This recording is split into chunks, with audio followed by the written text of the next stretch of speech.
Summary of Sonnet 73, That Time of Year Thou Mayst in Me by William Shakespeare. In Sonnet 73, William Shakespeare explores the themes of aging, mortality, and the deepening of love through the lens of nature and the passage of time. The poem opens with the speaker reflecting on the late autumn season, using vivid imagery of yellow leaves that are either sparse or absent, which symbolizes his own advanced age. The boughs which shake against the cold create a sense of vulnerability and fragility, suggesting that just as the trees are stripped of their foliage, the speaker is also stripped of his vitality. The phrase "bare ruined choirs" evokes the image of once vibrant places, now empty and desolate, reinforcing the inevitability of decline and loss. The mention of sweet birds that once sang in these boughs further accentuates the nostalgia for youth and vitality that is now lost. As the sonnet progresses, the speaker draws a parallel between the twilight of the day and the twilight of life. "In me thou seest the twilight of such day, or as after sunset fadeth in the west," captures the gradual fading of light and life. This metaphor for aging highlights the transitory nature of existence, as twilight inevitably leads to the darkness of night, symbolizing death, the death's second self that brings eternal rest. Here, Shakespeare encapsulates the universal fear of mortality, yet he does so with a tone that is reflective rather than despairing. The imagery shifts to the idea of fire, where the speaker likens his aging body to a fire that is dying out, resting on the ashes of his youth. The phrase "the deathbed whereon it must expire" further emphasizes the theme of mortality, as it suggests that life, much like a flame, consumes itself until nothing remains. This metaphor reinforces the cyclical nature of life. What nourished the speaker's vitality now contributes to its end. Shakespeare concludes the sonnet with a profound insight into love: "This thou perceivest, which makes thy love more strong, or to love that well which thou must leave ere long." The recognition of the speaker's imminent mortality deepens the addressee's affection. The fleeting nature of life intensifies the beauty and urgency of love, prompting a deeper appreciation for the present moment. This acknowledgement of love in the face of loss encourages a more profound connection, highlighting that the inevitability of parting enhances the strength of emotional bonds. The poem follows the structure of a Shakespearean sonnet, consisting of 14 lines divided into 3 quatrains followed by a rhymed couplet. The rhyme scheme is ABABCDCDEFEFGG, which contributes to the musical quality of the poem. The rhythm is predominantly iambic pentameter, lending a natural flow to the lines and enhancing the reflective tone of the speaker. This metrical consistency creates a sense of balance amidst the thematic exploration of life's transience and emotional depth, effectively guiding the reader through the complex interplay of love, loss, and the acceptance of mortality. Overall, Sonnet 73 serves as a poignant meditation on the beauty of love that emerges in the face of inevitable endings, urging readers to cherish their connections and the time they have. Line-by-line explanation of Sonnet 73, That Time of Year Thou Mayst in Me by William Shakespeare.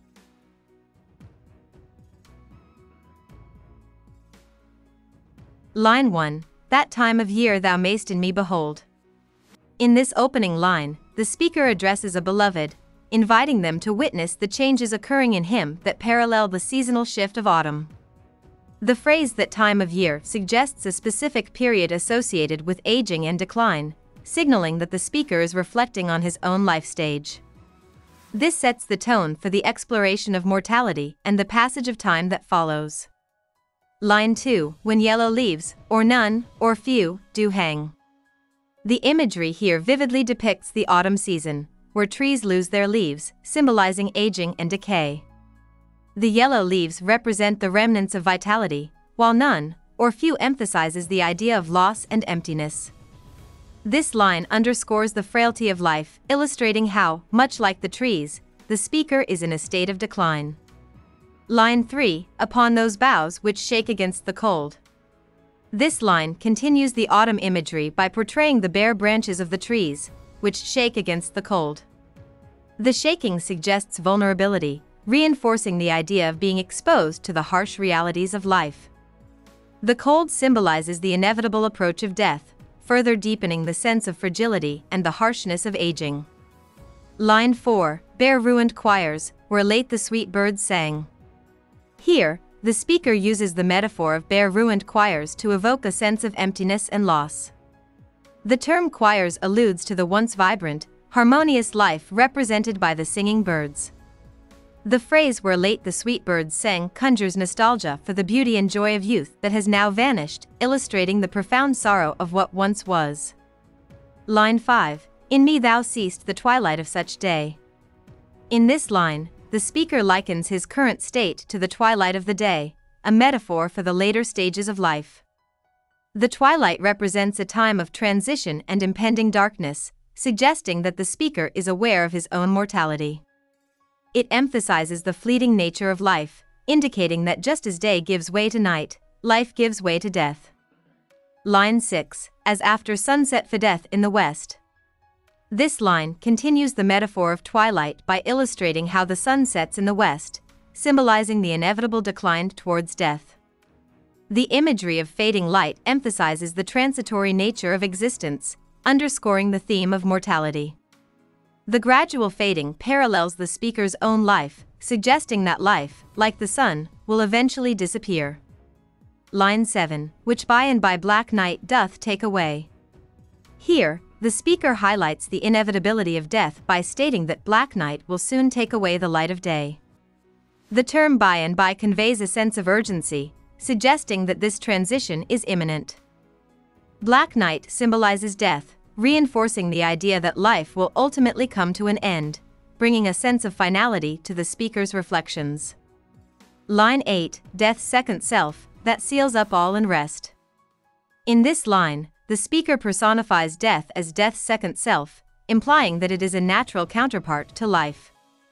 The phrase "seals up all in rest" suggests that death brings an end to life's struggles, offering a kind of peaceful closure. This line emphasizes the concept of death as an integral part of life, one that ultimately brings rest and cessation. Line 9. In me thou seest the glowing of such fire. The imagery shifts as the speaker introduces the metaphor of fire, representing the remnants of passion and life within him. The glowing suggests that although life is waning, there is still a flicker of vitality left.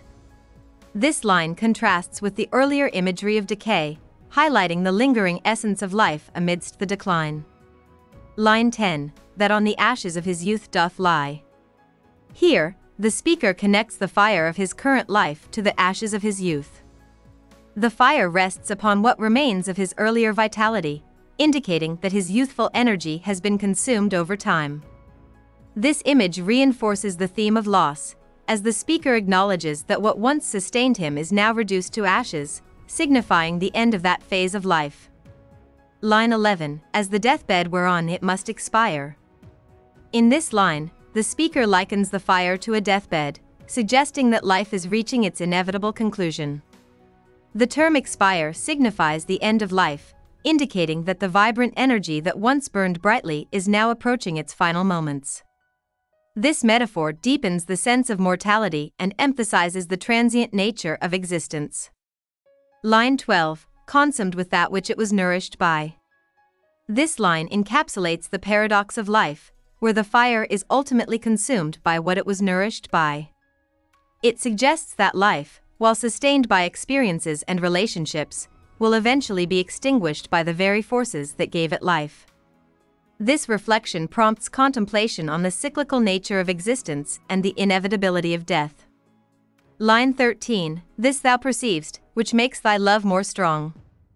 In this line, the speaker reveals that the awareness of mortality enhances the beloved's love for him. Understanding that life is fleeting intensifies the appreciation for their connection, suggesting that the recognition of impending loss makes love more profound and meaningful. This line emphasizes the value of relationships in the face of life's transience. Line 14. To love that well which thou must leave ere long. The concluding line reinforces the urgency and depth of love by acknowledging that the beloved must eventually part from the speaker. The phrase "must leave ere long" highlights the inevitability of separation, underscoring the transient nature of life and love. This final statement encapsulates the poem's central theme, that love is made richer and more significant when viewed through the lens of mortality, encouraging a deeper appreciation for the time shared together. Overall, Sonnet 73 reflects on aging, the passage of time, and the profound impact of mortality on love, inviting readers to appreciate their connections and the fleeting nature of life. About the poet. William Shakespeare was born on April 23, 1564, in Stratford-upon-Avon, England.